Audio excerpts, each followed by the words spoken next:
The woke types come along and say, the planet's a virgin, the great father's a tyrant, you could be a hero if you just stood up to that. And the kids think, well, I'd like to do something important with my life. And so they're just caught into that immediately. But because it's a one-sided story, a one-sided religious story is an ideology. And a great representation of that is what they've done with Greta Thunberg. Yeah, exactly. It's so funny, because I thought 10 years ago, we live in the delusion of a disturbed 13-year-old girl. How did that happen? And then, Greta Thunberg showed up and I thought, oh, well, there we go. Now we've got the 13-year-old. I feel sorry for her, because she was chased into this apocalyptic terror that we're trying to enforce on all our kids. And then you think about her position, so now she's all afraid and her mother's facilitating that like mad. And then, she announces her fear, her neurotic fear, essentially. It's driven by negative emotion.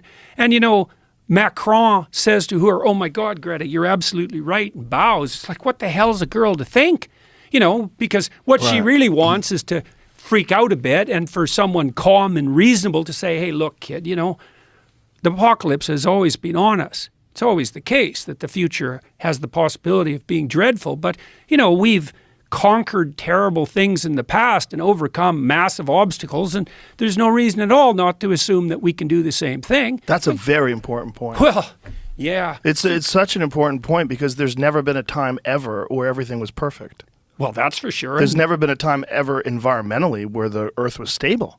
No. If you go, stable, currently you can kind of guess what the weather's going to be. But if you look at models of thousands of years, it's never been flat. It's always been up and down, heats up. Well, the Earth was freezes. an ice ball many times. Yeah, many times. Yeah, so yeah, well. Randall Carlson was saying there's been times in our distant past where the CO2 levels and the oxygen levels were so fucked up that we were close to losing all life on Earth. Right. And then this can happen. See, the antithesis to that is to believe in something like the intrinsic paradisal stability of well-balanced Mother Nature. Right. It's like, yeah, a bit, but no, not really. There's a lot of variability, of course, that kind of variability, that's hard on people because you want a certain amount of stability so you don't die. Right, but it doesn't deny that human beings have an impact on this either.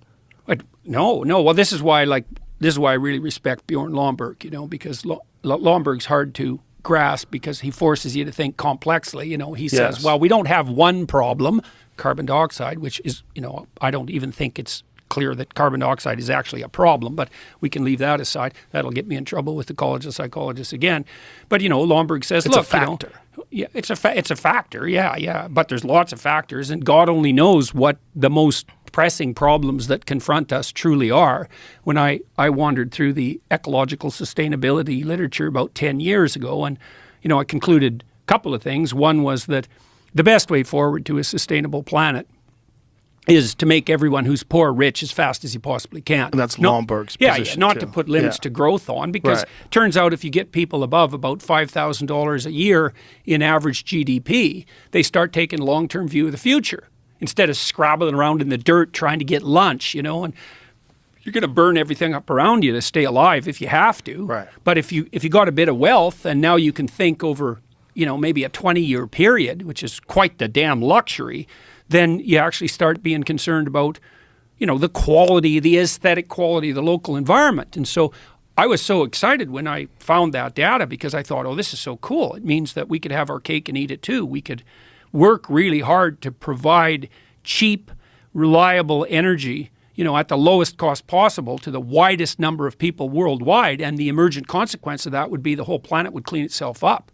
So wouldn't that be great? Because we could make our goal the eradication of absolute poverty, which we actually done pretty good at eliminating over the last 15 years, but we could really make that a goal. And then one of the consequences of that, inevitable consequences, would be a greener and healthier planet.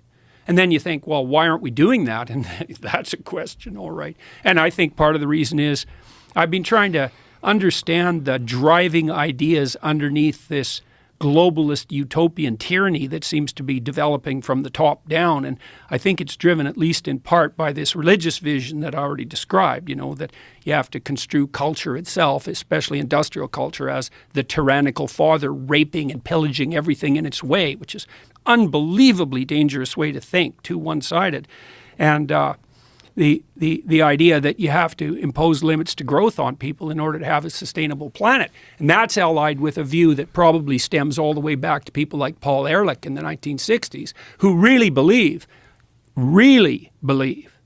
truly, that maybe the planet should only have 500 million people on it, or 1 billion, in relative poverty, or 2 billion barely scraping by, because otherwise they're going to be wrecking everything, and controlled by some top-down authority that makes bloody well sure that no one's consuming too much. And so when I look at ideas like that first assumption, the planet has too many people on it, it's like, I don't like to hear people say that, because when I hear that, I think, okay, buddy, who exactly are you thinking about getting rid of? Oh, well, it's not like that. It's like, yeah, it's like that. It has to be like that. It is absolutely like that. And so, it's easy to get all paranoid conspiracy theorist about the WEF, say, and maybe there's some utility in that. But, I don't think anybody's sitting at Davos going, well, we got to scrap 7 billion people. But if the underlying narrative is the one I just described, virginal planet, tyrannical patriarchy, and rapacious individual, and you believe, well, we're overpopulated, like Paul Ehrlich has believed since really literally the mid-1960s, then how is it not going to be that the policies that you craft stemming from that narrative are colored by the belief that there's far too many people?